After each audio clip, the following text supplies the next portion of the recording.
Welkom bij het webinar Een nieuw geldsysteem, vraagteken. En ik heb tot nu toe me best wel bezig gehouden, ook met het onderwerp geld. Ik hou me met heel veel dingen bezig, ook wel met voedselvoorziening en mensen die graag naar het buitenland willen vertrekken. Gezondheid, gezondheidszorg, ozontherapie. We houden ons vanuit de Army af met heel veel dingen bezig.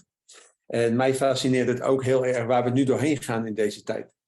En toen ik jong was, lang geleden, toen dacht ik altijd, toen ik het eenmaal een beetje begon te snappen, het geldsysteem, toen dacht ik altijd, volgens mij ga ik het meemaken, dat ik het einde van dit geldsysteem ga meemaken. En ik dacht vanaf dat moment, dat kan haast niet anders, dat dit een houdbaarheidsdatum heeft. En langzamerhand begint het daarop te lijken. En we zitten in Nederland in een unieke situatie, hè, met heel veel inflatie, eigenlijk ongekend voor ons. Ik zag oktober 14,3% en iedereen roept dan moord en brand. Ik was een paar weken terug in Argentinië. Nou, daar is het, ik geloof, 87%. Het kan niet op. Dus ik zat in Argentinië te klagen tegen mensen. Nou, we zitten op 12%. Toen zeiden ze, is dat per maand of per jaar? Ik zei, nou, per jaar. Oh, zeiden ze, dat is helemaal niks, joh. Jullie zijn beginners. Dus het is wel interessant. En toen kwam daar iets voorbij, al een tijdje terug. Van iemand die ik letterlijk iets zag schrijven waarvan ik dacht, hey, dit is wel echt nieuw. Want ik volg natuurlijk ook de Ad Broers in de wereld en de Anthony Michels. En we hebben natuurlijk Ronald Bernard en die komen met alternatieve geldsysteem. Maar ik moet wel altijd zeggen, het lijkt wel een beetje op wat wij nu hebben. Dus ik denk dan ook altijd van, joh, gaat dit dan de lading dekken? En crypto's daarentegen zijn wel heel anders. Nou, we zijn er inmiddels een beetje aan gewend. Maar als je 20 jaar geleden iets had geroepen over een decentraal geldsysteem in een blockchain, had niemand geweten wat je bedoelde. Ook niet als je het in een science fiction film had gezien. Maar inmiddels ontstaan er heel veel nieuwe ideeën. Ook op al die andere gebieden. En een van de mensen waar ik iets interessants van voorbij is gekomen, die is vanavond in de uitzending. En die komt met iets, wat ik wel zou beschrijven als revolutionair. Echt iets heel anders. Het vergt er van mij wel echt een stuk omdenken. En ik merk dat ik er bijna, toch een paar dagen per week aan denk. Ik denk, hoe zou dat zitten? En dan merk ik dat er een zaadje is geplant. En ik heb daar helemaal niet zoveel over gelezen. Ik heb wel een interview van hem gezien. En vandaar dat ik hem heb uitgenodigd. Ik zal kort iets over hem vertellen. En dan mag je het straks zelf aanvullen, Teun. Hij is hier bij ons straks vanuit Nigeria. Daar woont hij ook al sinds de laatste 5 jaar.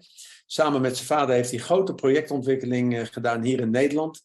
Hij vertelde me net voor de uitzending dat zij bijvoorbeeld aan de basis hebben gestaan van de Pathé-bioscoop hier in Nederland. Heel veel grote projecten. Uiteindelijk 5 jaar lang in Ghana gewoond en toen uiteindelijk naar Nigeria verhuisd en daar nu al 7 jaar. Het kan zijn dat de stroom uitvalt. Een paar keer per dag valt daar de stroom uit. Dus mochten we dat meemaken, ook wel leuk. Dan rent hij naar de overkant naar een hotel en dan komt hij daar via zijn mobiel wel weer terug. We gaan het allemaal meemaken. En inmiddels is hij ook wel in gesprek hier in Nederland met een aantal mensen die er wel verstand van claimen te hebben. En hij stuurt mij af en toe van die wisselingen via mail of via WhatsApp. En dat mag ik meelezen. En ik vind dat fascinerend, want volgens mij heeft niemand de kennis in pacht.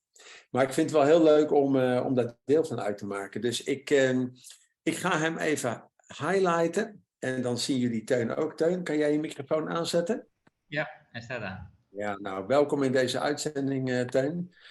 Heel leuk dat je tijd ervoor vrij hebt gemaakt en met ons een en ander wilt delen over jouw idee.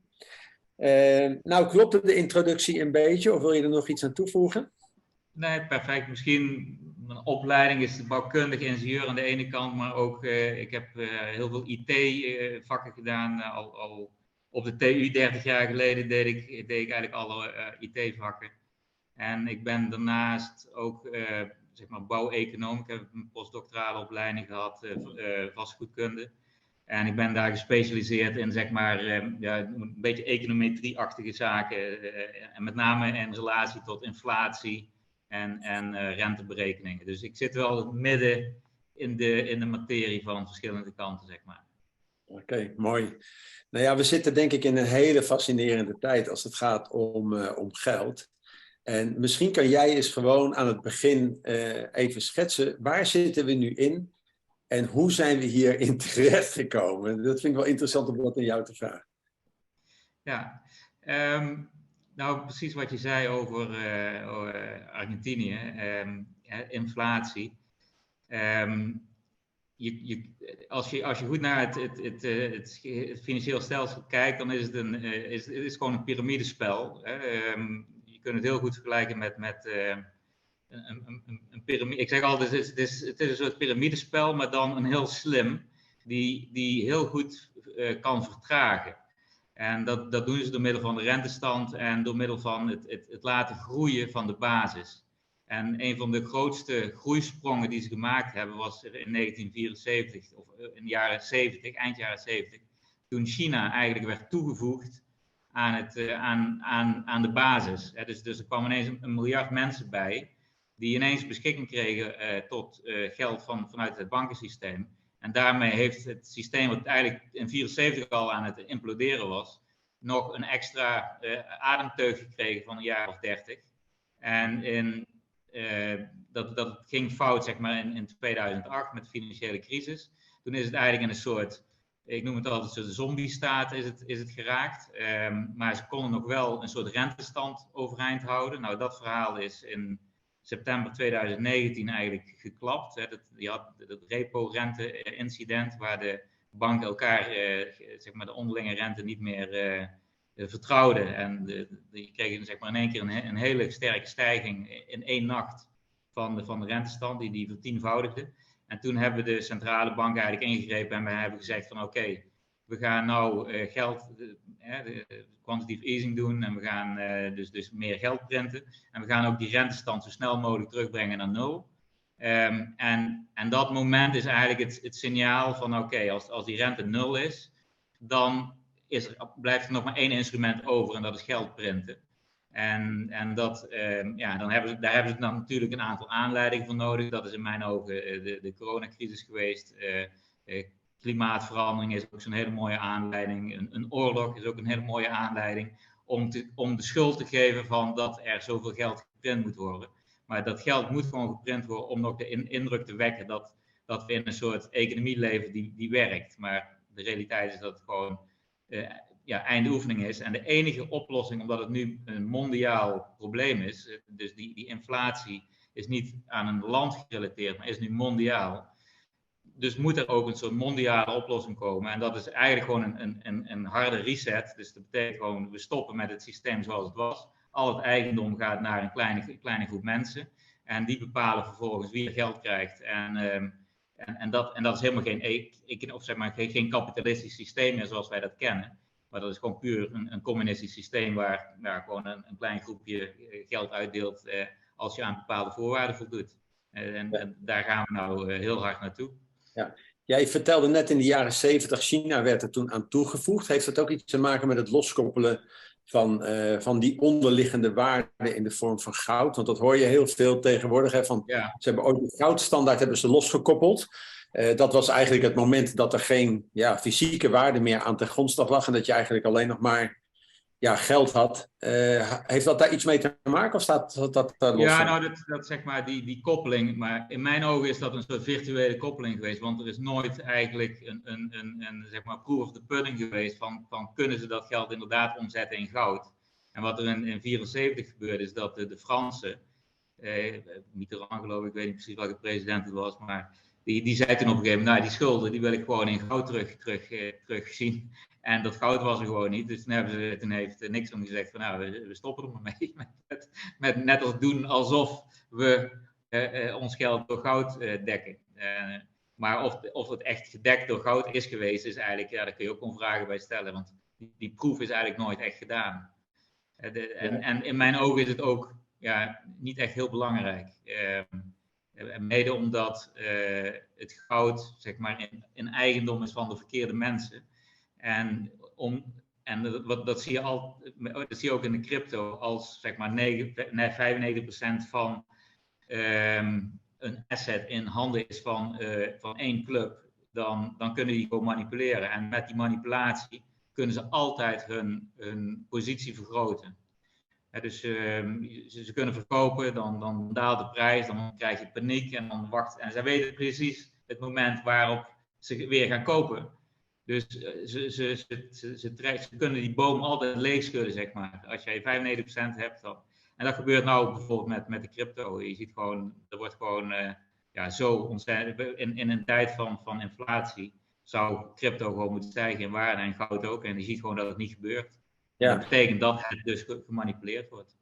Ja, dus door de manipulatie zeg jij, want kijk, ik denk ook iedere keer, dat kan toch niet? Het kan toch niet zo zijn dat in deze tijden van inflatie zou je normaal gesproken denken dat goud en zilver en bijvoorbeeld ook crypto's, die moeten wel stijgen. Dat kan haast niet anders. En toch gebeurt het niet. Dat is pure manipulatie volgens jou. Ja. En dat kan omdat, je moet je voorstellen dat je zeg maar, weet je veel, je hebt zeg maar 1 miljoen, dus zeg maar 1 miljoen kilo goud. En als je daarvan zeg maar 5000 kilo van gaat verkopen, dan gaat die prijs al enorm omlaag. Want die prijzen die worden bepaald op dat verkoopvolume. Maar die hele grote bulk die blijft gewoon liggen. En het is heel raar om te bedenken dat die hele bulk dan in één keer met z'n allen in waarde teruggaat. Maar dat is natuurlijk niet. Dus het gaat eigenlijk alleen over dat kleine deel wat verkocht wordt. Maar dat is de waan waar dan de markt zich in bevindt. En die reageert daar dan op. En met name de kleine beleggers die bang worden, ja, die gaan dan op een gegeven moment, die laten dan los. En de mensen die bulk hebben, die weten precies wat er gaat gebeuren. Dus die laten niks los. Die weten precies wanneer ze moeten gaan kopen of verkopen. En daarmee schudden ze de kleine beleggers altijd uit die boom. Ja, en zo blijft het geld eigenlijk altijd één kant op rollen. Want je ziet nu ook inderdaad dat de middenklasse in Nederland, die begint nu armer en armer te worden. En ja, je merkt dat mensen het steeds moeilijker gaan vinden. En dat betekent dus dat dat geld rolt ergens heen. In ieder geval niet de richting op van die mensen die het zwaar hebben. En nu is er echt een soort uitschudtijd. Want BlackRock die koopt al het vastgoed in Berlijn op. En overal waar problemen ontstaan, dan stappen die grote zeg maar, fondsen die stappen in. En die soppen zeg maar, alles op. Hè. Die halen alles op. En dat leidt uiteindelijk tot een situatie, dat gaat natuurlijk accelereren. En ik verwacht ook dat de gemeentes daar een belangrijke rol in gaan spelen in de gemeentelijke belastingen. Die gaan straks ook gewoon, die schieten gewoon als een gek omhoog. En dan als huisbezitter, ja, dan trek je ook vrij snel aan het kortste eind. Ja. Zeker samen met een inflatie, dat is gewoon, ja, dat gaat heel veel mensen gewoon heel erg pijn doen. En dat is ook de bedoeling, want men wil mensen zo ver die putten hebben, dat als ze die worst van de Central Bank Digital Currency voorgeschoteld krijgen, dat mensen dan zeggen, ja, nou doe dat dan maar, want dan kan ik in ieder geval blijven wonen. Dan ben ik niet meer de eigenaar van mijn woning, maar ik kan wel blijven wonen. Ik heb weer een inkomen, ik kan weer gaan opbouwen. En die propositie is natuurlijk super interessant, ook hier in Afrika. Mensen zijn heel erg afkerig. Hè. Je hebt hier in Nigeria is de e-naira al beschikbaar. Het is al bijna een jaar, denk ik zelfs.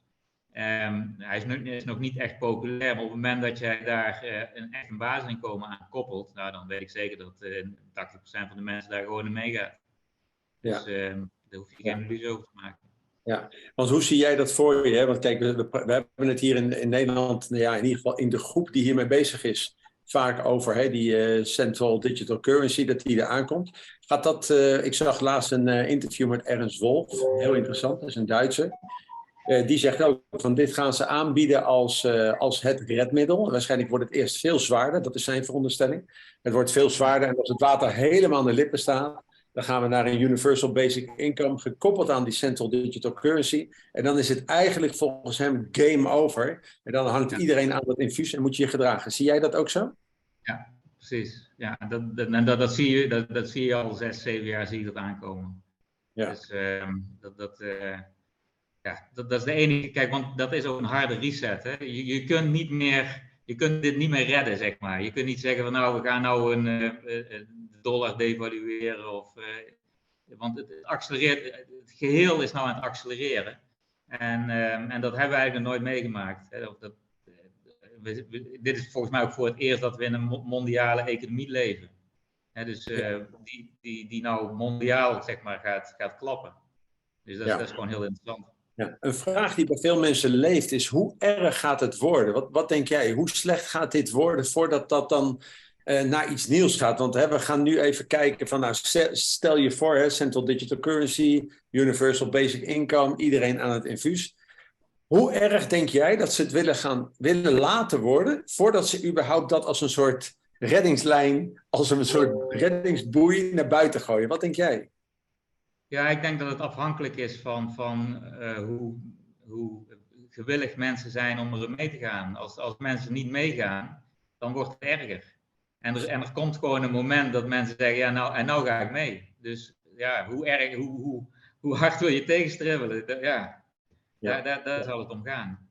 Ja, een beetje als die vis aan die lijn, die binnen wordt gehaald. Ja. Op een gegeven moment laat ze hem weer een beetje vieren en weer binnenhalen. Ja, op het moment dat die vis zegt, laat maar zitten, ja, dan is hij heel snel binnen. Ja. Zo, dus het kan, ja, en ik denk dat Nederland een redelijk passief is. Dus ik zie Nederland wel heel snel die geven het heel snel op, denk ik. Ook omdat je hebt geen echte uitweg. En dat is ook een reden waarom ik in Nigeria zit. Ik denk dat Nigeria wel een uitweg heeft, want mensen kunnen hier, zeg ik altijd, terug naar hun dorp. En waar we bijvoorbeeld, ik ben ook bezig met Society 4.0, zeg maar, waar je dus regionaal weer je economie gaat opbouwen. Ja, eigenlijk is de situatie in zeg maar West-Afrika is al vrijwel zoals je hem zou willen hebben in Nederland.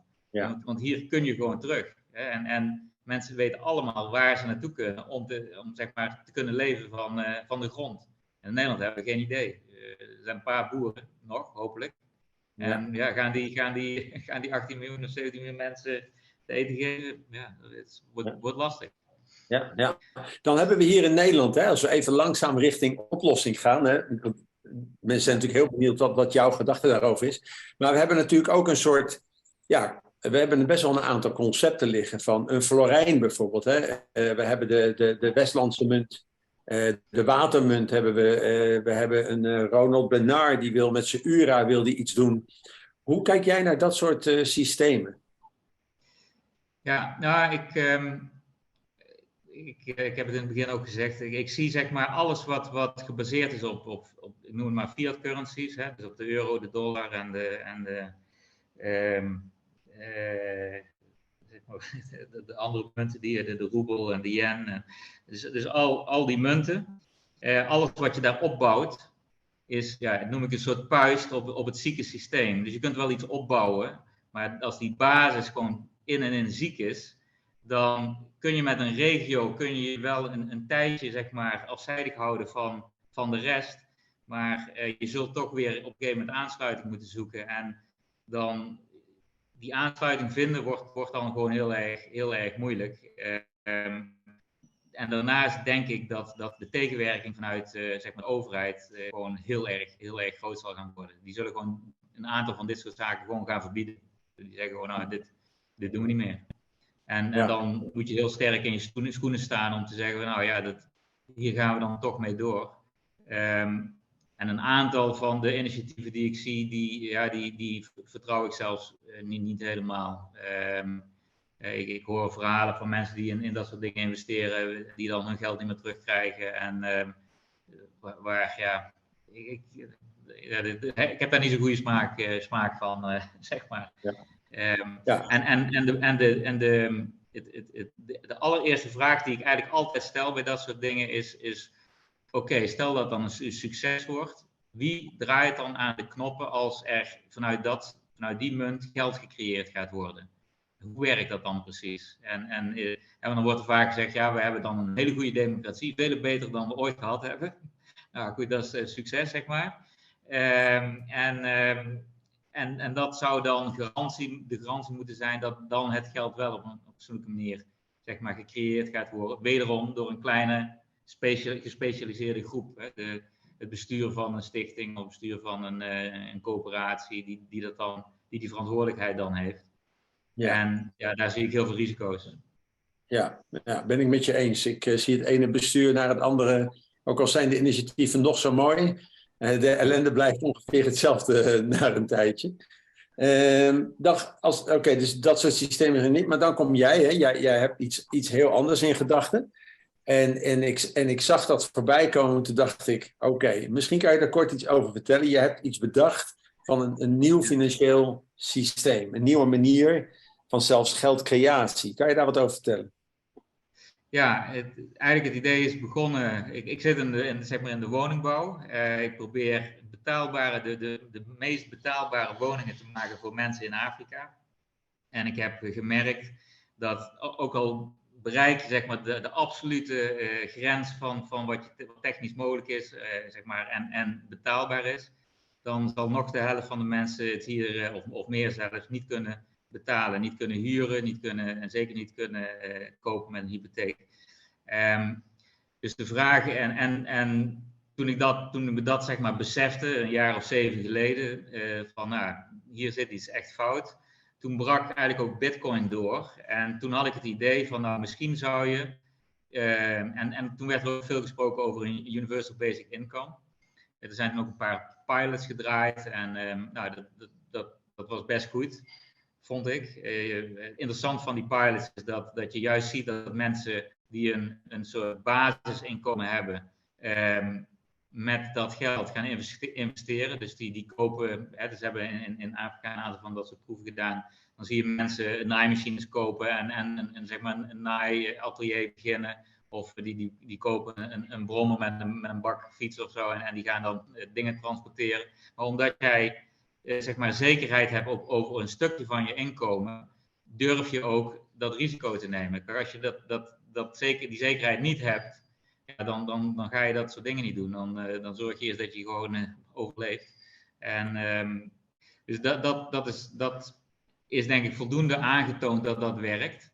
Overigens, het heet, zeg maar de afkorting was UBI, hè, dus de UBI, en de U stond voor Unconditional Basic Income. Dus de term is altijd Unconditional Basic Income geweest. Alleen is dat door de bekende spelers, zullen we zeggen, is langzaam veranderd in Universal Basic Income. Want als het één ding niet wordt, dan is het unconditional. Dus er komen heel veel condities. Wil jij van de overheid straks gratis geld krijgen? Dus daar ben ik mee begonnen. Ook gekeken naar soevereine identiteit. Want wat mij ook heel snel duidelijk werd, is dat het draait om de controle over je identiteit. Hè. Dus toen corona beviel, het eerste wat ik dacht, oké, dit gaat alleen maar over je identiteit. Hè. Want een vaccinatie, dat kun je natuurlijk perfect koppelen aan een digitale identiteit. Dus het is een heel goed excuus om die identiteit zeg maar, onder controle te brengen. En daar waren we in Afrika al mee bezig. Daar zijn ze al 5, 6 jaar mee bezig om zeg maar, die digitale identiteit, dat soort systemen te lanceren. Dus dat heb je nodig als je een Universal Basic Income hebt. Want je mag als persoon maar 1 inkomensstroom hebben. Dus en dat betekent dat je iemand moet kunnen identificeren. Want als iemand bijvoorbeeld een cryptocurrency, je kan 30 identiteiten en met 30 verschillende identiteiten Bitcoin aankopen. Niemand houdt je daaraan tegen. Maar als jij een unconditional basic income krijgt, dan moeten de mensen die dat uitgeven, die moeten er zeker van zijn dat jij maar 1 keer bestaat. Want anders krijg jij 20 inkomensstromen. En dat kan natuurlijk niet. Dus het draait heel erg om dat identiteit. Dus daarom is het ook zo belangrijk. En daarom zijn ze daar op alle niveaus mee bezig om die digitale identiteit te passen voor elkaar te krijgen. Want dat is gewoon de absolute noodzaak om dit soort zaken te kunnen uitrollen. Goed, dat werd eigenlijk allemaal duidelijk. En toen ben ik er eigenlijk achter gekomen dat dus cryptocurrencies daar niet geschikt voor zijn. Om die reden, want je kan namelijk niemand meer traceren. Zeker niet als je bijvoorbeeld een Monero hebt of een Pirate Chain.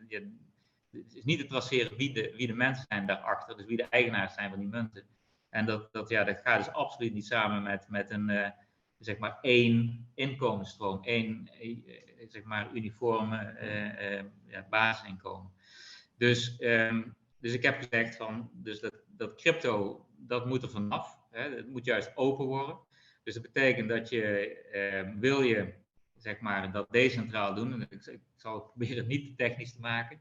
Maar wil je decentraal zeg maar een Universal Basic Income opzetten, dan moet je volledig zelf de controle hebben over je identiteit. Dat betekent dus dat jij zelf je identiteit mag aanmaken en volgende week jouw identiteit weer kan vernietigen en weer een nieuwe kan aanmaken. En dan is het aan jouw omgeving om daarop te reageren. Maar die vrijheid die moet je hebben. Dat is één aspect. En het andere aspect is zeg maar openbaarheid. Dus nu hebben de banken zeg maar het monopolie op inzage in jouw transacties. Maar als jij dat decentraal wil doen en je wil er zeker van zijn dat je één inkomensstroom hebt, dan moet iedereen in feite iedereen's transacties kunnen bekijken. Dus dat betekent volledige transparantie. En dat is echt omdenken voor heel veel mensen. Maar dat is zeg maar nodig als je het decentraal zou willen doen. Oké, even wachten.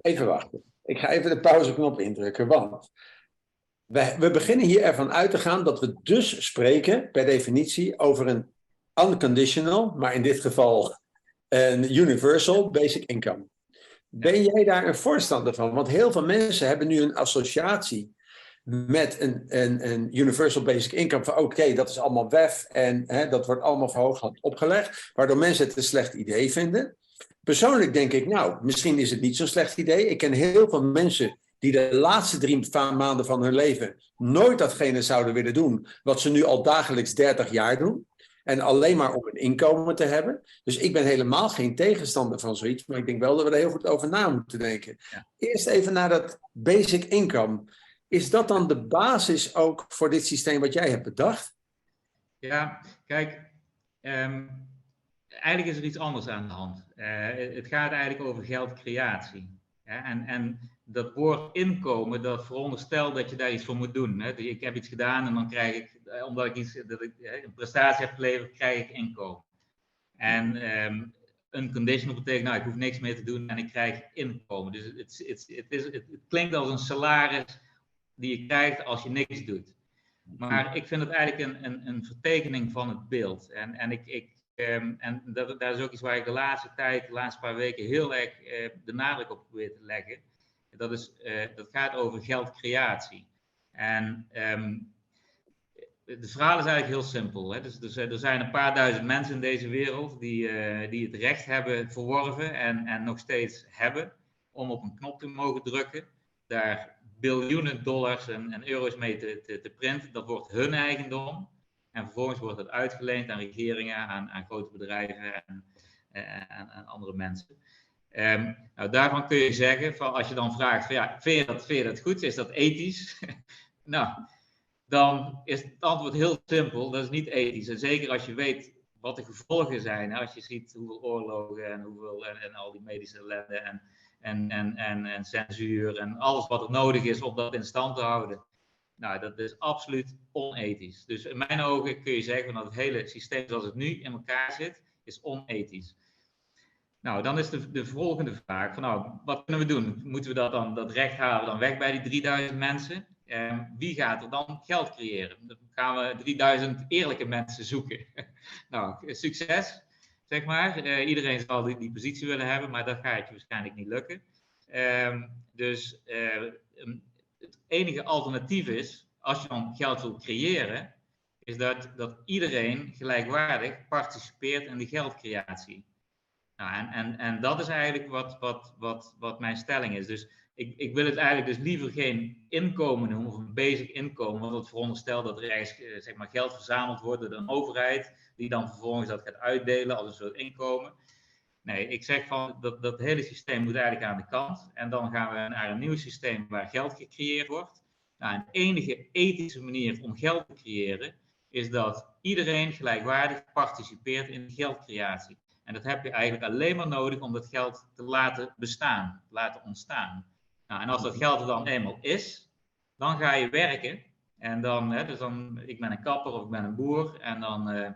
Nou, ik doe wat en dan kan ik mijn producten verkopen en dan kan ik die munten van iemand anders krijgen omdat ik werk gedaan heb. Dus dan gaat zeg maar noem maar kapitalistische maatschappij weer werken. Hè? Dus, maar dan op basis van ethisch geld. Nou, en daarmee regel je een heel aantal zaken. De belangrijkste is eigenlijk dat de diefstal die de laatste 400 jaar plaats heeft gevonden, want ik zie het als diefstal, hè? Zeker als ik hier in Afrika ben en zie hoeveel grondstoffen hier weggehaald worden en wat voor een puinhoop ze hier achterlaten en wat voor een erbarmelijke omstandigheden heel veel mensen hier moeten leven. Ja, het is gewoon schandaal, het is gewoon pure diefstal. En dat moet eigenlijk weer teruggedraaid worden. Nou, de enige manier om dat echt snel terug te draaien is om met ethisch geld te gaan werken. Want dan krijgt ineens iedereen, zeg maar, een soort gelijke start. En dan is het aan jouw werkinzet van hoe je daar dan nog meer van maakt of niet. Maar je kunt in ieder geval overleven. Dus die basis geldcreatie, die zie ik ook als een soort sociaal vangnet. Dus dat is eigenlijk daar waar je op terugvalt. Dus mensen die niet kunnen werken of die oud zijn, of, ja, die hebben dan toch een inkomentje, maar die kunnen niet werken. Maar ze kunnen dan met die munt kunnen ze wel uitgeven om in ieder geval nog te eten.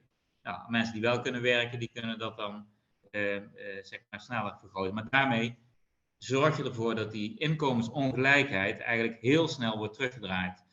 Met andere systemen, bijvoorbeeld als ik een nieuwe munt zou creëren en ik zou dat door goud dekken, dan wat je dan eigenlijk doet, is dat je zegt van nou, ik accepteer dat die mensen die de laatste 400 jaar al dat goud van ons hebben gestolen, ik accepteer dat die dat mogen houden. En die mogen dat zeg maar zelfs gebruiken om geld uit te geven, wat ze dan met dat gestolen goud zeg maar mogen dekken. Ja, dat is een beloning in mijn ogen. En die diefstal zou niet beloond moeten mogen worden of niet moeten worden. Dus dat, ja, en dat geldt voor crypto in feite ook. Hè, want crypto wordt ook, ik denk dat 95% van de crypto met vers geprint geld door de grote BlackRocks gekocht is. En daarmee hebben ze zo'n grote voorsprong dat ze iedereen zeg maar uitschudden. Dus het gaat om geldcreatie en niet om dat idee van dat het een inkomen is. Ja, dan eerst even geld hebben. Ja, en hoe gaan mensen, want als we allemaal participeren in het creëren van dat geld, hoe gaan we dat geld dan creëren? Hoe zie jij dat voor je? Gaat iedereen dan op zijn eigen computertje dat knopje indrukken, wat nu die 3000 mensen doen? Hoe zie je dat voor je? Ja. Zelf geld creëren. Ja, ik noem het één munt per uur. Je kunt gewoon een geldeenheid koppelen aan tijd en aan je je levenstijd. Hè. Dus iemand leeft 70 jaar.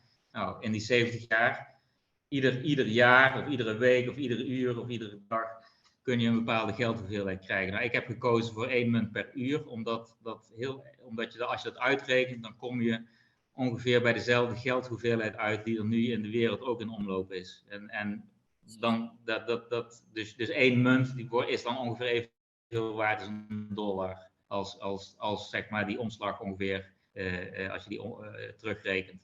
Het is gewoon makkelijk te onthouden. En het is wel aardig. Ik ben niet het enige initiatief. Er zijn nog 2 andere initiatieven. En eentje heet Circles. Die komt uit Berlijn. En die hadden iets andere geldhoeveelheid. En die zagen op een gegeven moment wat ik deed. En die hebben het eigenlijk gekopieerd. Dus op een gegeven moment hebben ze een site stilgelegd. En 2 weken later weer om. En toen ging het ook 1 munt per uur. En ook met een soort devaluatiefactor. Want kijk, als je 1 munt per uur genereert, dan blijft die geldhoeveelheid maar toenemen. En dan heb je eigenlijk inflatie. Nou, en inflatie kun je heel makkelijk terugdraaien door te zeggen van nou, dat geld wat gecreëerd wordt, dat neemt automatisch af in waarde. Dus en dat kan gewoon een percentage zijn. En hoe hoger het percentage, hoe sneller het dus in waarde afneemt, maar ook hoe sneller je tot een constante geldhoeveelheid in de wereld komt. En dat moet je eigenlijk als volgt zien, dat je op een gegeven moment heb je zeg maar 20.000 munten. En dan komt er munt nummer 20.001 komt erbij. Maar in dat ene uur gaan die andere 20.000 munten, die dalen in waarde, precies ook één munt. Dus als je bereikt op een gegeven moment een punt dat je nooit meer dan die 20.000 munten kunt bereiken. Want ieder uur neemt de rest ook een waarde af. Dat wordt stabiel, maar wat ga je met de prijsstijgingen doen dan? Of heb je daar geen last meer van? Nee, je moet het andersom zien. Kijk, inflatie is een gevolg van de geldhoeveelheid. Dus wat ze nu aan het doen zijn, ze zijn nu als een dolle geld aan het printen. En daarom is er inflatie. Dus inflatie is niks anders dan de geldhoeveelheid neemt toe. En de hoeveelheid producten die zeg maar achter dat geld aanjagen, dat neemt niet toe. Dat blijft zeg maar constant, even in theorie. Nou, en omdat er dus meer geld is, maar de producten blijven gelijk, dan wat automatisch gebeurt is dat de prijs dan meer omhoog gaat. Dat is inflatie. Inflatie is puur het gevolg van geld bijprinten. Dus wat je wil, is dat die geldhoeveelheid constant wordt. En dan heb je gewoon geen inflatie meer. Het enige wat je nog hebt, is als de productiviteit toeneemt, dan heb je eigenlijk een stukje, ja, noem het maar deflatie, want dan kun je dus goedkoper een product produceren. Dus dan neemt dat product in waarde, of in ieder geval in kostprijs af, kun je het goedkoper verkopen. En dat gebeurt dan wel. Dus je houdt eigenlijk een soort permanente deflatie over, omdat je kunt stellen dat de productiviteit altijd zal blijven toenemen. We zijn altijd in staat om onze productiviteit hier en daar weer iets te verbeteren met een nieuwe robot of een nieuwe techniek, biotechniek of wat dan ook. Ja, want ik zag in een van jouw voorstellen, hè, dat je ongeveer dan moet denken aan zo'n 40% eigenlijk ontwaarding. Hè, dat je zegt van dat moet je eigenlijk weer laten dalen. En toen dacht ik, ja, maar dan blijft er en dat had je ook nog uitgesmeerd over zo'n 20 jaar. Maar toen dacht ik, ja, dan heb je over 20 jaar precies niks over. Maar toen zet ik daar tegenover, ja, maar wacht even, het gaat natuurlijk ook door. Die creatie gaat per uur, per persoon, gaat dat door. En dat moet dus een niveau bereiken dat je uiteindelijk zeg maar dat levelt. En daar kan ik me wel iets bij voorstellen. Want je kan natuurlijk ook gaan kijken hoeveel mensen zijn er op de wereld. Hoeveel geld is er dan. Dus dat kun je op die manier wel denk ik gelijk. Het is een vrij simpele berekening. Maar wat ik nog niet helemaal snap. Ja, ik ben altijd blij dat ik een hele langzame leerling ben. Want dan kunnen de mensen die net zo langzaam zijn als ik het ook nog steeds begrijpen. Het punt is natuurlijk, wat ik dan denk oké, dan hebben we geld, maar wie drukt dan op welke knoppen? Want ik denk dan, dat gaan we natuurlijk centraal regelen. Ik zie niet voor me dat iedereen, 7, 8 miljard mensen, ik las van de week dat we de 8 miljard hebben bereikt, die geven we allemaal een pc'tje en we gaan allemaal drukken. Dat gaat natuurlijk ergens ontstaan van, dat doen wij wel even voor je en dan geef je ons misschien een vergoeding. Hoe zie je dat voor je? Want hoe gaan we dat geld dan creëren? Gaat dat decentraal? Gaat dat centraal, letterlijk per persoon? Zie je voor je dat dat gedistribueerd wordt? Hoe? Ja, dus dat heb ik zeg maar opgelost, dat probleem. Okay. Dat hebben we ook geprogrammeerd. We hebben al een pilot gedraaid met onze 1 coin per uur groep. En het werkt op een telefoon. Dus op jouw telefoon, wat je doet, is je maakt je eigen identiteit aan. En als je dat doet, dan automatisch gaat jouw telefoon laten zien aan jou dat je dus 1 munt per uur krijgt. Dus ieder uur dat je op je telefoon kijkt, weer een munt erbij. Gaat gewoon automatisch. En dat is een heel simpel mechanisme eigenlijk. Daarnaast ook, zeg maar, die ontwaarding gaat ook volledig automatisch. Nou, en dat hou je bij in een soort persoonlijke blockchain. En dat is wel een heel duidelijk verschil met cryptocurrencies. Dus al jouw transacties hou jij zelf bij. En dat krijgt dan een hele kleine blockchain. Als je dat vergelijkt met de blockchain van Bitcoin, die is 400 gigabyte of zo. Die kun je niet zomaar even uitwisselen. Maar als jij persoonlijk jouw transacties bijhoudt, dan praat je over enkele megabytes. Dus dat kun je heel makkelijk op je telefoon bijhouden. En dat doe je in een blockchain. Dat betekent dat je het hasht. Ja, dat is een technische term. Maar dat is een techniek om te zorgen dat je, als je het eenmaal geregistreerd hebt, dat je het niet meer kan veranderen. Nou, en wat je dan doet, is bij iedere transactie die je met iemand anders doet, wissel je jouw blockchain uit met de blockchain van die ander. En ik controleer de blockchain van die andere persoon. En die andere persoon controleert mijn blockchain. En je kunt namelijk, je hebt een aantal transacties die overeenkomen. Dus je hebt, zeg maar, mensen die je beide kent. Dus je kunt zien of dat klopt. Dus wat je gaat doen is je gaat eigenlijk blockchains verzamelen van iedereen waarmee je transacties doet. En dat is eigenlijk heel lokaal. Hè? Dus je begint met je familie bij wijze van spreken. En niemand die er buiten staat, die hoeft daar mee te kijken. Dus je kunt met een hele kleine groep kun je elkaar in de gaten houden. Of die geldcreatie zeg maar op een juiste manier gebeurt. Als iemand dan fraudeert, dan loopt hij direct tegen de lamp aan. Nou, en dan kun je zeggen, oké, je hebt gefraudeerd. Ik accepteer jouw munten niet meer. Hè? Of totaal niet meer. Of de eerste paar weken niet meer. Maar zeg maar, jouw groep bepaalt dan hoe je daarmee omgaat. Met fraudeurs. En het aardige is, dat kun je dus helemaal zeg maar, scatteren. Je kunt dat gewoon, dus in allerlei verschillende gebiedjes kun je daarmee starten. Maar als jij dezelfde rekenmethodiek aanhoudt, dus 1 munt per uur, met een bepaald geldontwaardingspercentage, zeg maar 40%. Als ik dat zeg maar in Flevoland doe en ik doe dat ergens in Nigeria, dan op een gegeven moment, als wij dat op dezelfde manier doen, ja, dan kan je dat weer bij elkaar brengen, want het is allemaal op dezelfde manier zeg maar, gecreëerd en ook zeg maar, in waarde afgenomen. Dus die munten zijn eigenlijk toch gelijk, hoewel je eigenlijk nooit met elkaar te maken hebt gehad. En dat is heel anders dan bijvoorbeeld een grenswisselkantoor, waar je dus constant moet gaan uitrekenen wat nou de waarde van deze munt is ten opzichte van die munt, met allerlei arbitraire organisaties die dat dan moeten bijhouden en hoe dan ook.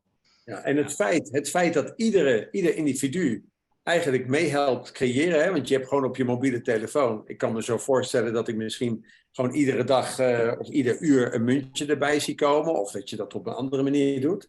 Dat zorgt er eigenlijk voor dat iedereen altijd in ieder geval de basiskosten kan dragen. En jij zegt dus in feite, als wij onderling gewoon iets anders willen doen, hè? Ik lever jou iets en ik zeg, joh, hè, dat vind ik 5 munten waard. Dan kan jij mij gewoon die 5 munten geven. En op die manier kan ik toch, net als nu in een soort kapitalistisch systeem, meer vermogen bouwen dan iemand anders en daar andere dingen mee doen. Dat blijft nog wel in stand. Ja, absoluut. En omdat er speelt dan nog iets anders. Kijk, zo'n reset, dat is ook, je kunt het dus een beetje spiegelen eigenlijk, want het is eigenlijk een soort keuze. Waarom denk ik dat dit zou kunnen werken? Er komt een keuzemoment. Je wordt op een gegeven moment met de rug tegen de muur gezet en dan wordt er gezegd, nou moet je die central bank digital currency accepteren of we pakken je huis, maar dan pakken we je huis af. Nou, ik vind dat mensen, dat zeg maar die geldcreatie, dat ene munt per uur, dat zou een mensenrecht moeten worden. Want als je dat als mensenrecht zeg maar vastlegt, dan kan nooit meer een groep zeg maar die macht krijgen, die totaal onethische macht krijgen.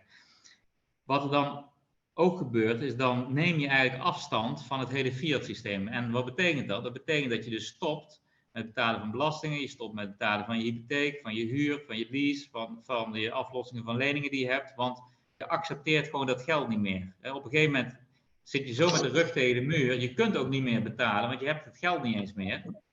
Maar op dat moment moet je eigenlijk zeggen, oké, ik stap nu uit, ik doe niet meer mee, maar dat systeem waar ik in zat is onethisch geweest. Dus dat huis waar ik in woon, daar heb ik eigenlijk recht op. Dat is eigenlijk mijn huis.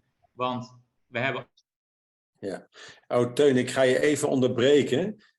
Ik heb wat geluid op de achtergrond. Dus sommige mensen hebben een microfoon aan. Dus je moet heel even je microfoon weer aandoen. Ik heb even iedereen tegelijkertijd gemute, inclusief jou. Dus even je microfoon weer opnieuw aanzetten. Nog een keer? Je had hem bijna. Ja, nu gaat hij goed. Ja, sorry. Ja, ik weet niet precies waar ik gebleven was. Het was een beetje een moeilijk stukje. Maar je staat met je rug tegen de muur. Je kunt eigenlijk je huur niet meer betalen. Ja. En dan word je eigenlijk gedwongen om die central bank digital currency te accepteren. Wat ik dan zou doen, in ieder geval, wat mij beter lijkt, is om te zeggen, oké, die situatie waar ik nu in zit, die heb ik niet veroorzaakt. Die heeft het systeem veroorzaakt. Dat systeem is crimineel. En daarom eis ik eigenlijk het eigendom van mijn woning en mijn auto, die eis ik me toe. Want iedereen zit eigenlijk in diezelfde situatie. En de banken kunnen eigenlijk dan ook geen kant uit. Ze kunnen niet alles, zeg maar, opeisen, iedereen op straat zetten. Dat is zinloos. En als mensen begrijpen wat het financieel systeem hun eigenlijk heeft aangedaan, ja, moeten mensen dat ook gewoon niet accepteren. Nou, en als dat dan gebeurt, dan heb je jouw huis vrij, dan heb je je auto, je hebt je huis, je hebt al je leningen zijn afgelost, en dan krijg jij 1 munt per uur. Op dat moment, zeg maar, die waarde van die munt, die daalt wel vrij snel. Maar je bent een hele hoop van je vaste lasten bij je kwijt. En op dat moment wordt de waarde van geld ook veel minder waard. Dus ik zeg altijd, geld wordt dan meer een soort thumbs up. Hè? Zo van, ik doe een kwijtje voor iemand. En die iemand die vindt het wel aardig en die geeft me gewoon wat munten. Want die heeft namelijk die munten, die worden automatisch gecreëerd. Hij heeft ze niet per definitie nodig om te overleven. Dus je kunt veel makkelijker je waardering met geld uiten dan nu. Nu is het gewoon, ik moet eerst zien te overleven. Ja, maar dan gaan we er dus vanuit, Teun, dat mensen uiteindelijk op het punt komen wat jij zegt, van joh, ik eigen dit toe en dit toe en dit toe. Ja, mijn voorspelling is, dan ga ik even op de stoel van de andere kant zitten, dat gaan mensen helemaal niet doen. Ik sta al 2,5 jaar op de barricade, mensen proberen een soort wakker te schudden. Nou, er is een heel klein groepje, dat zit ongeveer in deze Zoom, maal een x-aantal duizend. Dat zijn wel 7 mensen die het zien. Maar er zijn eigenlijk 3 groepen. Hè. Er is 1 groep die spreekt zich uit. Nou, daar reken ik mezelf toe. Dan word je gehaat en geliefd met alles bij elkaar. Ik moet zeggen, je wordt geliefd door een heel klein groepje en dat is wel een hele fijne liefde. Maar de rest gooit bakken stront over je heen. Dan heb je de grote middengroep, die houdt zich gewoon stil. Die zegt helemaal niks. Die vindt het allemaal niet oké, hoor. Ik heb nu een petitie gestart voor David Icke. Omdat hij beschuldigd wordt van holocaustontkenning en weet ik veel.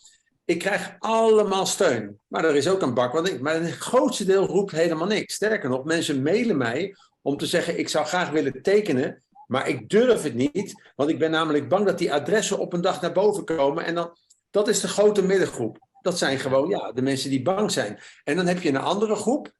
Dat zijn degenen die gewoon het beleid steunen en zeggen, nou helemaal goed, het kan niet streng genoeg zijn, doe nog maar 4 boosters en zo. Die heb je ook. Dus als jij zegt, we gaan op een punt komen dat we allemaal zeggen, dit is mijn huis, dit is mijn auto. Nou, ik heb nieuws voor al die mensen.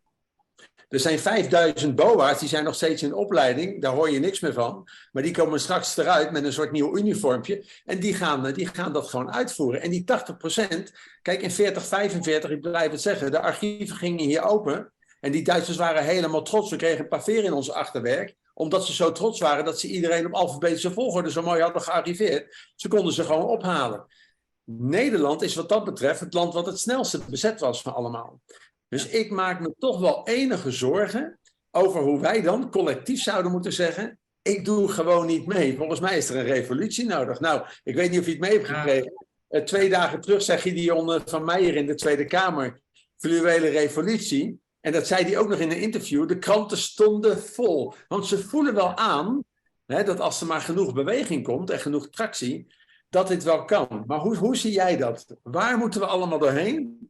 Voordat we ons... Ik ben het heel wat je zegt. Ja, ik ben het heel met je eens. Wat ik zie is dat het verandert pas als je echt met de rug tegen de muur. Kijk, als jij niet kan betalen, kijk, dan op dat moment, dan moet je zeggen van, ik blijf zitten. In plaats van dat ik toch voor die central bank digital currency ga.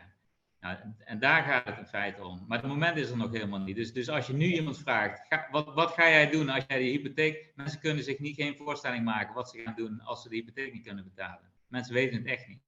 Ja.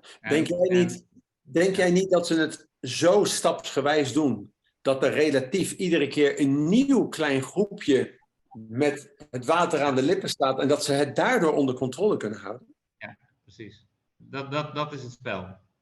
Dus het zou het mooiste zijn als we in 1 keer, zeg maar, in 1 week met z'n allen met de rug tegen de muur staan. Dat zou perfect zijn. Maar dat gaat niet gebeuren. Het gaat allemaal langzaam en dan is de ene schaap is over en dan die accepteert de central bank deze currency en die gaat dan vertellen, oh ik ben zo blij en dan die krijgt dan een baan en die krijgt dan een dit.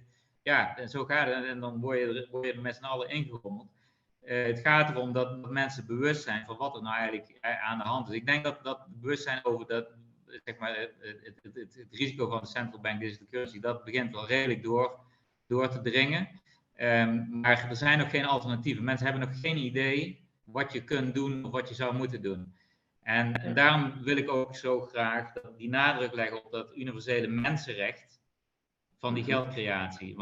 Want dat is in mijn ogen de enige manier om van die hele, zeg maar, corrupte basis af te geraken. Want als je dat niet, als je die corrupte basis niet, zeg maar, gewoon helemaal links laat liggen, dan hebben ze 100 manieren om je links of rechtsom in die fuik te laten lopen. Dat is gewoon vrij duidelijk. Ik wil even met jou een bruggetje slaan naar jouw munt. Want ja, ik moet je eerlijk zeggen, ik ben echt onder de indruk van de vormgeving. Ik heb zelf al 25 jaar een dansschool, dus misschien een gek verhaal. Maar we zijn altijd bezig met hoe ziet een flyer eruit, et cetera. Ik zie dat jouw beeld een beetje vast lijkt te lopen. Hoor je mij nog, Teun? Ja, ik hoor je prima. Oké, goed. Ja, je beeld zit af en toe een beetje vast. Ik ga mijn scherm even delen. En dan gaan we even kijken naar de coin. Nou moet ik eerst zeggen dat toen ik zag de OneCoin, toen dacht ik, hey, dat was toch een of andere scam of zo op het internet. Want er is een tijdje een soort OneCoin geweest, maar dat is iets heel anders dan dit. Hè? Dit is de OneCoin Age, hè? De OneCoin per hour. Vertel, we kijken naar een website. Hoe ver is dit? Nou, we zijn behoorlijk ver, vind ik. We hebben dus een pilot gehad waar de software dus draait. Er zijn mensen die al transacties hebben gemaakt. Je kunt dus ook zien, je krijgt dus ook een aantal munten. Je kunt dat in een soort app kun je dat zien. Maar we zijn ook bezig om dat professioneler te maken. We hebben een GitLab pagina. Waar een hele goede ontwikkelaar nu op zit. Die is eigenlijk het hele verhaal aan het afbreken en weer opnieuw aan het opbouwen. Daar hebben we wel nog wat ontwikkelaars voor nodig. Hè. Dus het zou heel fijn zijn als er in het publiek een aantal zeg maar ontwikkelaars zitten, wat developers, die ons kunnen helpen met zeg maar deze basis gewoon verder te professionaliseren. En dat reikt mijn kennis te boven. Ik kan redelijk goed programmeren, maar ik weet niet precies hoe je bijvoorbeeld een open source omgeving opzet. Dat is hele specifieke kennis. Daar hebben we nou iemand voor die dat doet. En die doet het heel goed, maar die doet dat in zijn eentje op dit moment. Dus dat zou mooi zijn als die wat hulp zou krijgen. Maar aan de andere kant, ik vind op dit moment het verhaal vind ik belangrijk. Ik ben nou zelf bezig, ik wil eigenlijk een boek gaan schrijven in Nigeria. Zodat de gemiddelde Nigeriaan kan begrijpen van wat we nou eigenlijk bedoelen. Dus zeg maar,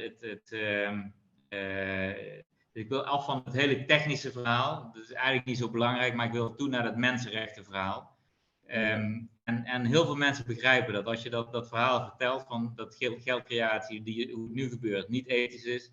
En als het ethisch is, dat je dan met z'n allen daarin zou moeten participeren. Nou, dat verhaal is redelijk goed te begrijpen. Maar dat willen we op een, misschien zelfs een soort fictie manier naar buiten brengen. Dus daar gaan we nou mee beginnen. Ja, ik denk dat dat een hele slimme is. Hè? Mensen gaan ook veel meer aan op een menselijk verhaal dan op een technisch verhaal. Want veel mensen gaan al snel de techniek in. Ik zeg altijd, de manier waarop, het hoe, komt altijd als laatste. We willen eerst gewoon weten, wat willen we nou eigenlijk met z'n allen? Ja. Ik vind het er heel mooi uitzien. Het is alweer veel verder dan de laatste keer dat ik er echt inhoudelijk naar keek. Dus ik vind het echt super mooi om te zien. Ik zie hier ook een app. Er is dus ook al een mobiele app. Ja, dus die app die is er. Maar die hebben we nou eigenlijk willen we dat gewoon resetten. Dus we willen gewoon zeggen, nou, we hebben die pilot gedraaid. Iedereen kan gewoon alles weer wissen. We beginnen weer opnieuw met de schone lei, zeg maar. Maar we zijn ook bezig om het zeg maar web-based te maken. Kijk, het gekke is eigenlijk dat je wil in eerste instantie dat het zo decentraal mogelijk is. Dat er geen enkele instantie of instelling is die kan corrumperen. Dat iedereen zeg maar zelf kan organiseren. Maar het is niet verboden om zeg maar gecentraliseerde dingen. Je zou dit bij wijze van spreken regionaal kunnen doen. Met een regionale instantie die iedereen zeg maar 1 munt per uur uitkeert. En dat bijhoudt. Maar dat kun je ook nationaal doen. Je kunt zelfs internationaal zou je het kunnen doen. Alleen heb je daar bepaalde risico's in. Hè? Dus je moet dan wel zorgen dat die controle nog steeds openbaar blijft. Wat overigens wel heel interessant is, want bijvoorbeeld corruptie is ook uitgesloten op die manier. Dus als je dus corruptie, want als jij namelijk iedereen zijn handel en wandel in de geldcreatie kunt volgen, dan kan daar in feite al niks meer fout gaan. Oké, want dit is de kant. Want ik zie een vraag van Tom voorbij komen. En Tom vraagt denk ik heel terecht. Hoe voorkom je de grote gaaiers die in dienst en of ethiek wat minder nauw nemen, basisloon, loon door individu? Hoe zie jij dat? Want jij zegt eigenlijk is het onmogelijk omdat er een totale transparantie is van die creatie. Ja, dus ik zeg, je begint met een basis van ethisch geld. Hè, en dat geld, dat is eigenlijk alleen maar bedoeld om geld te laten zijn. Nou, daarbovenop kun je gewoon weer cryptocurrencies gaan bouwen. Dus je zou bijvoorbeeld een nieuwe exchange kunnen maken, waar je dus privacy-munten gaat verhandelen. En die koop je dan met ethisch geld. Dus niet met geld dat uit het niks geprint is, waardoor weer een hele kleine groep het enorme voordeel krijgt ten opzichte van de rest. Nee, je gebruikt alleen deze munten die te traceren zijn.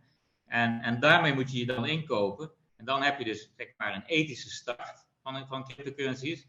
Ja, en dan ben je, vervolgens zit je in de privacyhoek, dan ben je vervolgens niet meer te volgen. En dan kan er natuurlijk ook wel corruptie plaatsvinden. Hè? Want ik kan dan zeg maar een politicus betalen zonder dat iemand het kan zien met een cryptocurrency. Maar dat kan ook met goud en zilver en edelstenen, dat blijft nog steeds bestaan, zeg ik dan. Ja. Dus dat je corruptie uitsluit, dat denk ik, dat is gewoon een soort droom die dat moet je denk ik ook niet te hard aan vasthouden. Ja, nou kijk, en dat is het punt. Hè. Vaak denken mensen van, joh, we gaan dat proberen te voorkomen. Kijk, wat ik volgens mij al jaren zie en ook wel zeg, is datgene wat wij waarnemen in de buitenwereld, is niks meer dan een reflectie van datgene wat er collectief in ons leeft. Hè. Dus als je in een corrupte samenleving wordt geboren, ja, dan word je geboren in de reflectie van het bewustzijn van het collectief. Dat is dus wat er is gecreëerd. En het is best wel bijzonder dat een heel groot deel van de mensen denkt van ja, maar dat is mijn wereld niet. Nou ja, dat is ook jouw wereld, want daar hoor jij ook bij. Alleen ik zie hier iemand zeggen, het lijkt een beetje op de WEF. Nou, het grote verschil met jouw systeem vind ik wel, wij kunnen dan alles van iedereen zien. En nu kan alleen een heel klein groepje, waaronder andere de banken, alles zien. En wij kunnen niks zien. Dus ik vind dat wel echt een groot verschil. Is dat hoe jij dat ook ziet? Absoluut. Het is een wereld van een verschil. Dus dat is echt het diametrale tegenstelde van. Want alles wat ertussen zit, ligt dichter bij de WEF dan dit. Dit is eigenlijk het verste van de WEF vandaan. Want ja, je verdeelt alles. Dus zeg maar, rijkdom wordt ook veel beter verdeeld in de wereld. En iedereen krijgt inderdaad de macht om mee te kijken, waardoor zeg maar, basiscorruptie al een heel stuk moeilijker wordt. Ja. Dus ik denk dat ik zou niks kunnen bedenken wat eerlijker is, zeg maar.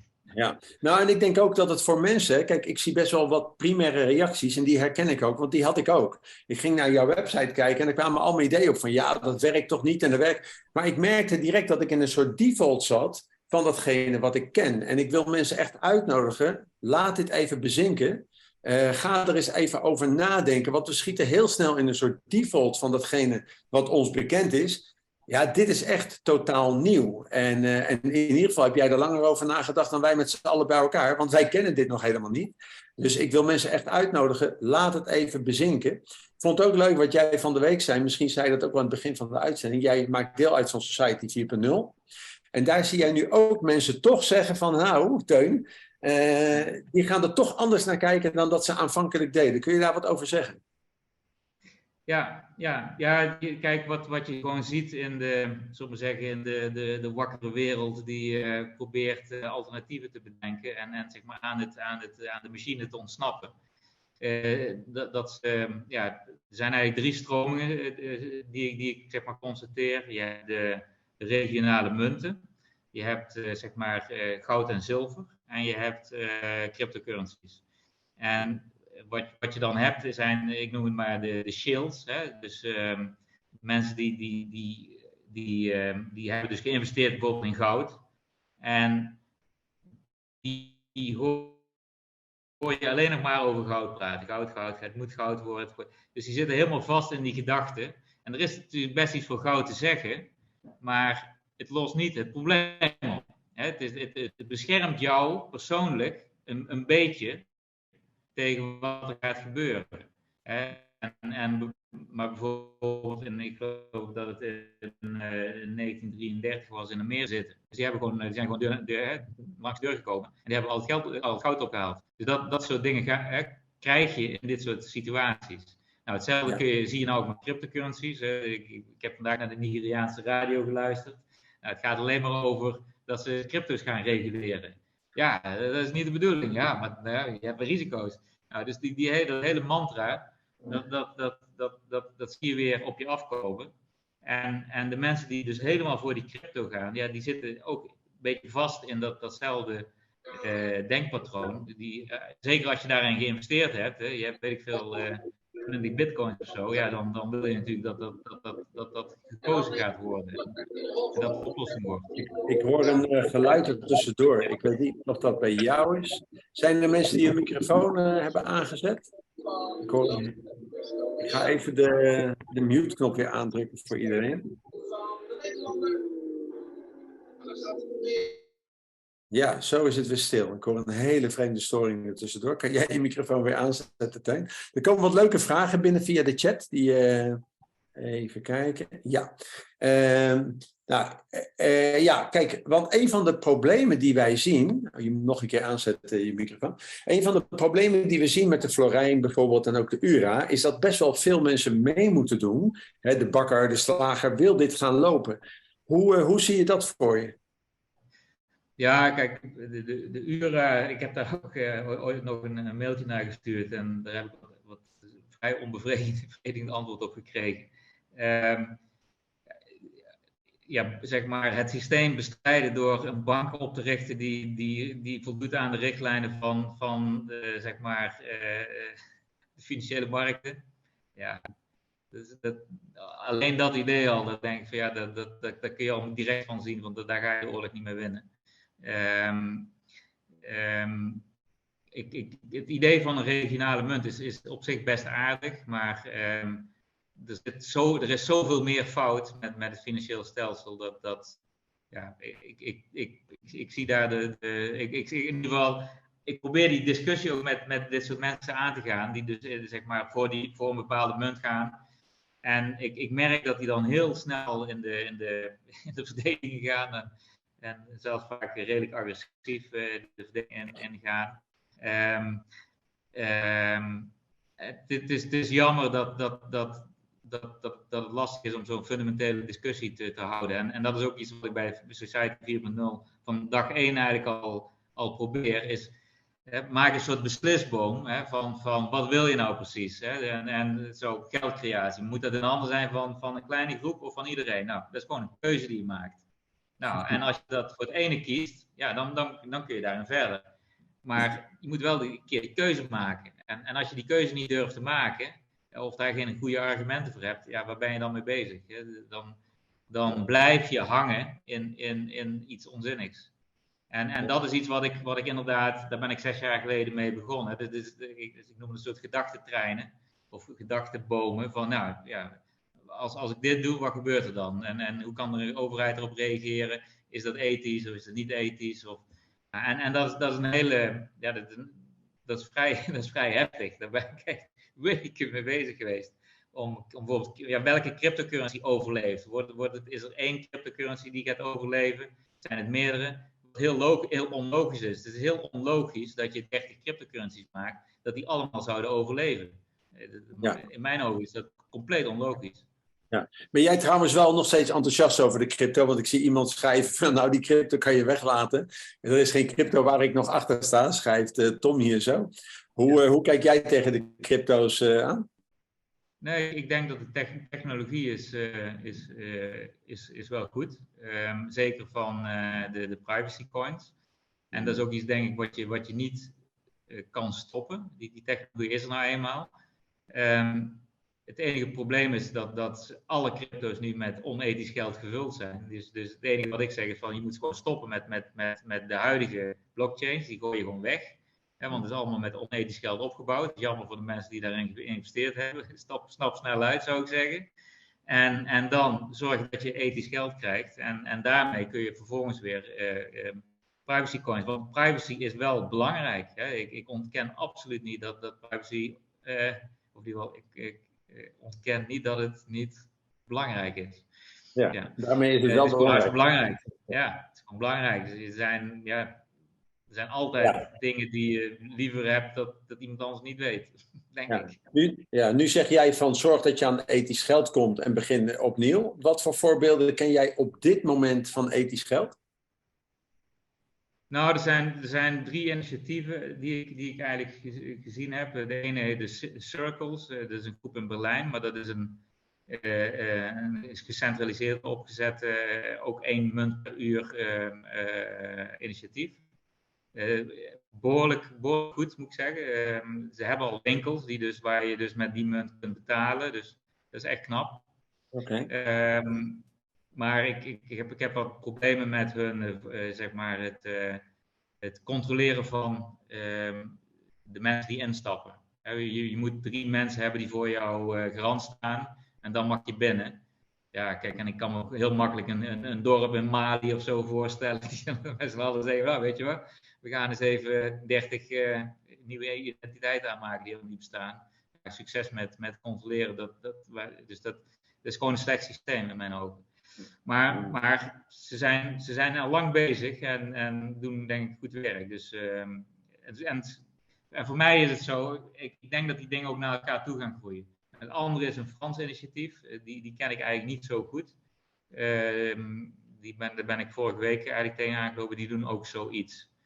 Maar die hebben ook eenzelfde soort vouching, dus ook weer 3 of 5 mensen die dan moeten zeggen van nou, jij mag meedoen. Ja, en dan haak ik eigenlijk al een beetje af, want dat is in mijn ogen gewoon niet de goede aanpak. En volgens mij is dat ook een gecentraliseerde server. Ja. Want wat zou wel een goede aanpak zijn? Want zij doen het natuurlijk niet voor niks. Hè? Kijk, het is een beetje community building. Je hebt er 3 en dan vertrouw je Ja. Circles is betaald door de Europese Commissie. Dus dat is ook, dat is ook een vlaggetje, zeg maar. Oh my god. Ja, precies. Dus, niet helemaal goed. Dus die Fransen weet ik eigenlijk niet precies. Maar ja, kijk, ik zeg, het moet als jij één inkomensstroom hebt, dan moet dat transparant zijn. Je kan dat niet, zeg maar, encrypten, zeg maar, of onzichtbaar voor anderen maken. Want dan zet je de deur gewoon automatisch open tot corruptie. Dus als je dit wil, als je dat ethisch wil maken, dan is dit... Kijk, voor mij zijn het allemaal logisch. Ik ben absoluut een beta persoon. Dus ik denk alleen maar in binair, zeg maar. Ik ben echt een programmeur. Dus van dit is logisch, dat is niet logisch. En ik kan ook aangeven waarom dat het niet logisch is. En gelukkig dat er een soort logische oplossing is. Want ik had ook tot de conclusie kunnen komen van nou, dit kan eigenlijk niet. Ik heb ook een boek geschreven een paar jaar geleden waar ik al een soort eerste poging gedaan heb. En een half jaar daarna, ik heb er nog eens goed over nagedacht. Ja, het klopte gewoon niet. Het was gewoon niet goed. Dus dat boek heb ik ook gewoon eigenlijk laten liggen. Maar het is voor mij wel een hele goede drukmiddel geweest om echt serieus alles te onderzoeken. Dus dat was heel waardevol. En als je echte wetenschap, we hebben het er iedere dag bijna over in de alternatieven, is dat je als iets niet werkt, dat moet je vieren. Hè? Dat is geen schande, dat is juist, dat wil je als wetenschapper. Je wil gewoon zien, oké, dit is de foute weg. dan gaan we een andere weg. Dus Ja. dat was een foute weg. Ja, iemand heeft een brandende vraag, want die kan straks niet meer slapen. En dit ken ik wel. Want jij zei, nou, er zijn er 3, hè? Toen noemde je Circles in Berlijn. Je zei, er is nog een Franse partij. Maar volgens mij had je ook nog een derde partij waarvan jij zegt, nou, als we het over ethisch geld hebben, dan die. Welke is de derde, weet je ben nog? ik dan.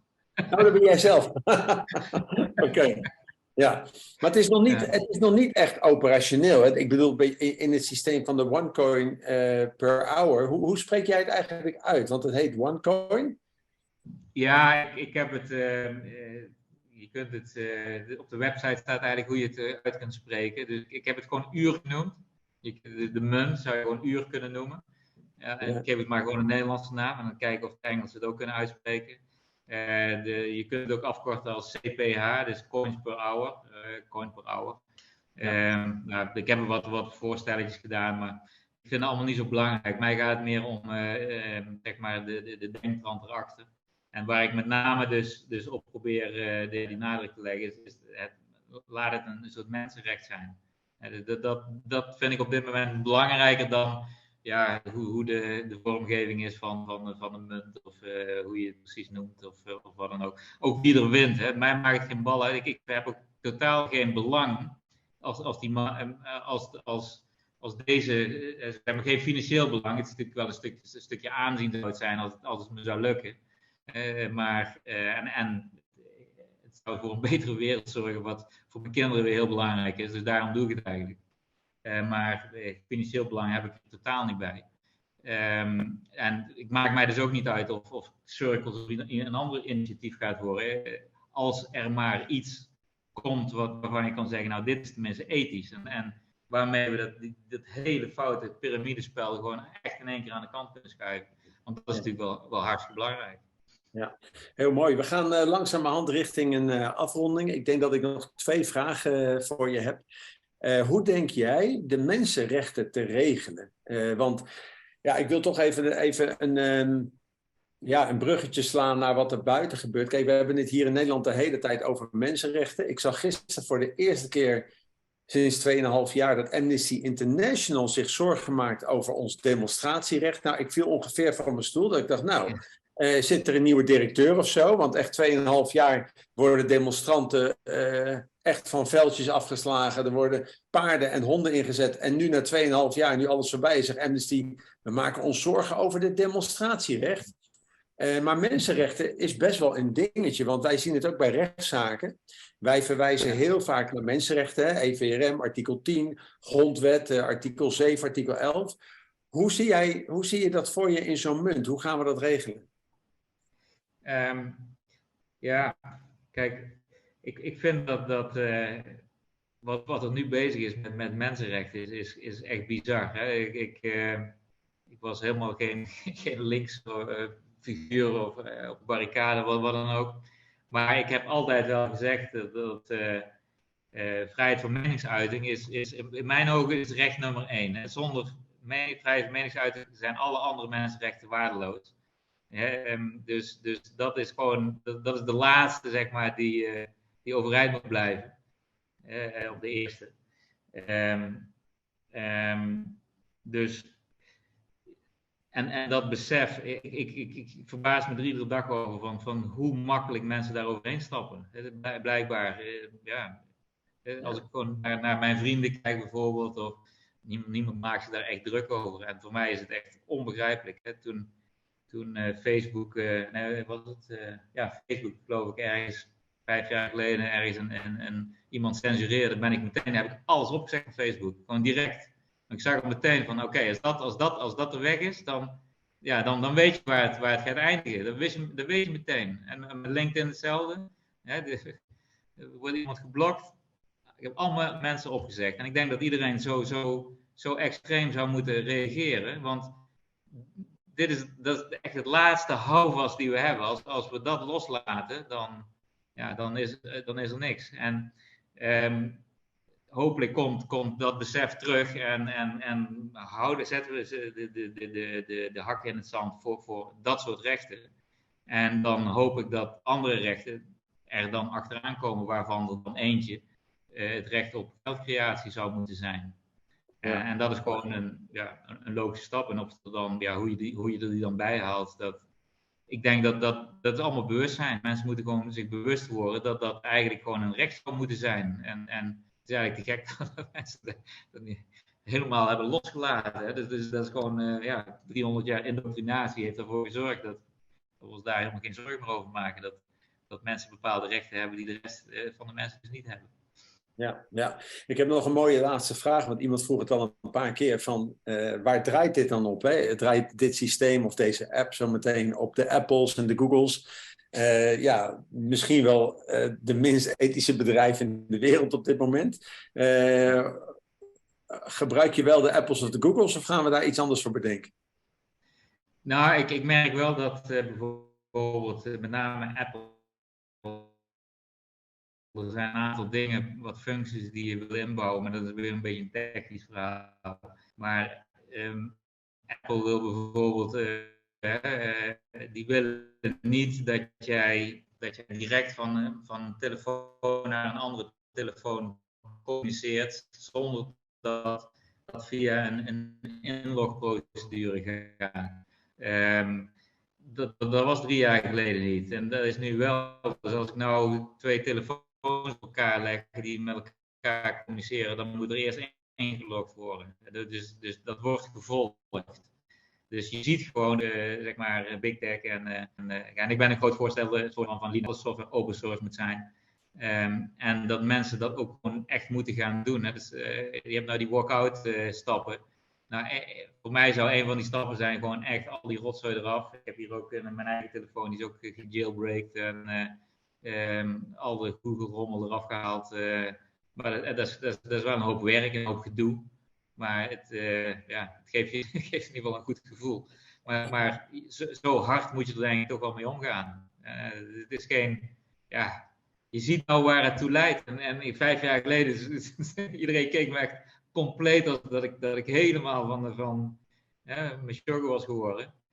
Dat ik van Facebook afging. Wat ben je nou aan het doen? In je eentje ga je de wereld redden? Dus, ja. Nou ja, je ziet het toch, hè? Ja, je ziet toch dat er steeds meer mensen opstaan. Kijk, we hebben al meerdere pogingen ondernomen, hoor. Ook binnen de grotere bewegingen, die best wel duizenden mensen in de achterban hebben, om de stap te maken naar bijvoorbeeld een ander platform, een MIDI of iets. Maar je merkt, er is niet genoeg momentum nog. Dus we zien het nu een beetje zo van, we gebruiken de tools van de vijand om de vijand te exposen. Daarmee laat je wel wat zien, maar het is heel triest. Het meeste bereik is nog steeds via de social media platformen. Veel mensen neigen dan naar Telegram, maar dat is nog veel, veel slechter dan de andere platformen. Dus er is nog geen goed alternatief. En dat blijf ik zeggen.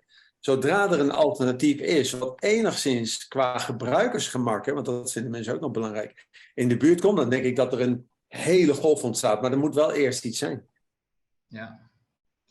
Ik heb er niet zoveel hoop op eigenlijk. Dus ik zit er ook niet echt op de waarde. Dit is gewoon je eigen verantwoordelijkheid. Gewoon zorgen dat je van die rommel af blijft, zeg maar. Maar het blijft zoeken. Het is inderdaad lastig. Ja. Hey, super. Hey Teun, ik wil jou ontzettend bedanken voor dit gesprek. Ik hoop dat alle kijkers het leuk vonden en interessant. Het is echt wel een nieuwe manier van denken. Ik vond het heel erg gepast dit keer kijk, meestal vragen wij €7 voor een webinar. Maar dit keer hebben we gezegd van we doen het gratis. Dat is dan heel ethisch. Als mensen willen doneren mag dat altijd nog. En eigenlijk heb ik altijd gezegd, we zouden het liefst gewoon zeggen, joh, op basis van donaties. En wat we wel doen, misschien is dat wel leuk voor de kijkers om te horen. We krijgen best regelmatig mailtjes van iemand die zegt, joh, ik kan die €7 moeilijk missen. Dan geven we het altijd gratis. En ik weet, dat is natuurlijk voor sommigen helemaal niet handig om dat te roepen. Maar we doen het wel. En wat we wel mooi vinden, is dat sommige mensen doneren dan. En met die donatie help je dan eigenlijk iemand anders om weer te kijken. En misschien is dat ook wel een mooie tussenfase. Hè? Dat voordat we naar een heel nieuw systeem gaan, vooral heel veel geven. We hebben hier een Tijn Tauber in Nederland. En die is van de gevonomie. Dat vind ik ook wel mooi. Gewoon elkaar heel veel geven en ruilen. En ik denk dat dat ook veel meer mag gebeuren. Hey Teun, super bedankt. We gaan elkaar zeker nog spreken. Blijf mij voeden met al die gesprekken en discussies. Dan kan ik ze af en toe ook delen met onze achterban. Super bedankt. Heb jij nog een laatste woord voor de kijkers? Ja, kijk, als je wil helpen met zeg maar deze gedachten die van deze munt, ja, deel het. We hebben de website, ik weet niet of die ergens in de stream staat, de website 1coinh.org. Ja, ik zet hem in. Ja. Dus ga er naartoe. En wat ik ook graag, en waar we echt om zitten te springen, is developers. Dus heb je mensen in die buurt die het leuk vinden om wat dingen in JavaScript te bouwen, dan ben je heel erg welkom. Super. Waar kunnen ze jou bereiken, Teun? Gewoon via de website van OneCoin? Ja, en we hebben ook een Telegram groep. Telegram. Dus 1coinh. Op de website staat hoe je daar kunt komen. Op de contactpagina zie je de link naar de Telegram pagina. En daar ben je welkom. En dan kun je al de laatste ontwikkelingen volgen. Ja, mooi. Ik zet hem nog 1 keer in de chat voor iedereen. Jouw website. Even kijken. En ik laat hem nog even openstaan. Niet iedereen lukt het om de chat te bewaren. Deze uitzending zetten we morgen in de community. Daar kan je hem terugzien. Je krijgt morgenochtend ook nog even een link. Ik hoor heel veel ping, ping, ping ergens. Maar mensen zijn massaal nu aan het aanmelden als vrijwilliger, Teun. Of aan het doneren. Dat kan ook. Mensen krijgen de replay en ik ga hem natuurlijk ook naar jou sturen. Ja, het zou leuk zijn als ik hem inderdaad ook op de website zou kunnen zetten. Maar ja, zeker. Ik stuur je de opname. Ja, stop. Ja, oké. Ja. Super, dank je wel. En fijne avond nog in Nigeria. En tot kijk allemaal. En het licht is nog steeds aan hier. Dank jullie wel. Tot kijk mensen. Oké, bedankt. Goed. Hoi, hoi.